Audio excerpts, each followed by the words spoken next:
Happy Friday, beautiful people! Last day na ng ating work week at nakababa na nga ako pasado 6:30. Malinis ang ating family room at nakapag-update na rin tayo ng ating kalendaryo. Silipin muna natin ang ating mga bulaklak at pananim sa front porch. Ang kapitbahay ko ay nagpaalaga sa akin ng kanyang mga bulaklak at nagginit din tayo ng Nathan's hotdog para sa ating almusal. Siyempre pa hindi mawawala dyan ang ating morning coffee dahil coffee is life. At ready na nga tayong kumain ng breakfast. Kumuha tayo ng 2 piraso ng sliced bread at sino sa inyo ang katulad ko na pag kumakain ng hotdog ay hindi mawawala ang ketchup bilang condiment. Enjoy na enjoy si mama sa kanyang breakfast at tayo naman ay hindi mahilig sa hotdog kaya naman hindi tayo masyadong kakain yan. Nag-iingat tayo sa ating blood pressure at dahil maalat nga yan, ay limitado lang ang ating pagkain. Ang almusal naman ni Daddy ay rice at natira nating adobo at syempre pa ubusin natin ang ating morning coffee.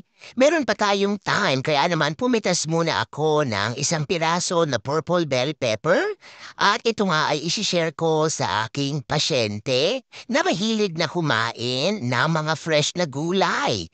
At dahil sharing is caring ay marami pa nga tayong pwedeng ipamigay sa ating mga kapitbahay. Nakakatuwa lang na kahit nga maliit lang ang ating hardin at kahit karamihan nga ay nasa pasulang, ay marami pa rin tayong pwedeng i-harvest. Talaga namang nag-uumapaw ang blessing. At dahil ang aking first patient nga ay nakaschedule ng 8:00 at malapit lang sila dito nakatira sa amin ay hindi natin kailangang magmadali. Tingnan nyo naman ang napakarami nating bulaklak at ayan na nga ang ating mga ghost peppers. Napakarami din na pwede nating pitasin pero aantayin pa nating mamulayan. Nag-drive na tayo sa ating first patient na nakaschedule ng 8:00 at yan nga ay 5 minutes away lang sa amin. At kumanta na naman si Mama at talaga namang nag-feeling singer yarn. Tignan nyo naman ang daan papunta sa ating next patient.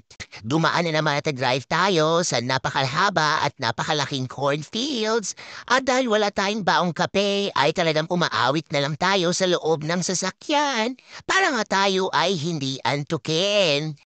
Natapos nga tayong magtrabaho pasado 11:30 at sumadya muna ako sa bahay ng ating pasyente para nga dalhin at iwan sa kanyang front porch ang mga fresh na gulay na napitas natin sa ating garden. Pagkatapos nga ay nagpunta muna si Mama sa tindahan at nag-window shopping muna tayo.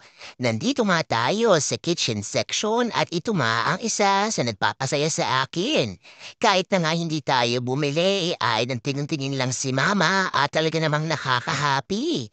Ang non-stick pan nga na yan ay nagkakahalaga ng 7.99 at may kasama na nga yang shense. Hindi naman natin kailangang magpalit ng gamit sa bahay at talagang natutuwa lang akong magtingin. Siyempre pa kailangan nating magtipid at kung hindi naman kailangang palitan, ay gagamitin pa rin natin yan. Hindi natin pinalampas ang kopi ko nga na gagamitin at iniinom ni Daddy. Bumili nga tayo ng 2 box at 10 packets na ang laman yan. For the video pa rin tayo at nagitingin niya ako ng snacks na pwedeng kainin ng ating mga bagets. Pero hindi rin tayo bumili dahil marami pa tayong stock sa bahay. Nakakuha nga tayo ng 2 packs ng kopi ko at yan lang muna ang ating binili for now. Meron din tayong natirang tinola from last night at ito na nga ang aking inulam na yung tanghalian. Talaga namang napakasarap lalong-lalo na nga nang nilagyan natin ng dahon ng sili. Enjoy na enjoy si Mama at talaga namang Tom Jones na ang person. 6:00 ng gabi nga ay naglakad naman kami ni Tatay sa aming neighborhood at nakatatlong ikot niya kami kaya naman I feel so good. At eto na nga ang panghuli nating kaganapan for today. Si Daddy nga ay nagpa-facial sa kanyang dalaga para tanggalin ang kanyang mga blackheads. Talaga namang today ay pamper day ng aming ama ng tahanan. Yan lang muna for today's video. Remember, family time is the best time and every gising with your family is always a blessing. Bye-bye!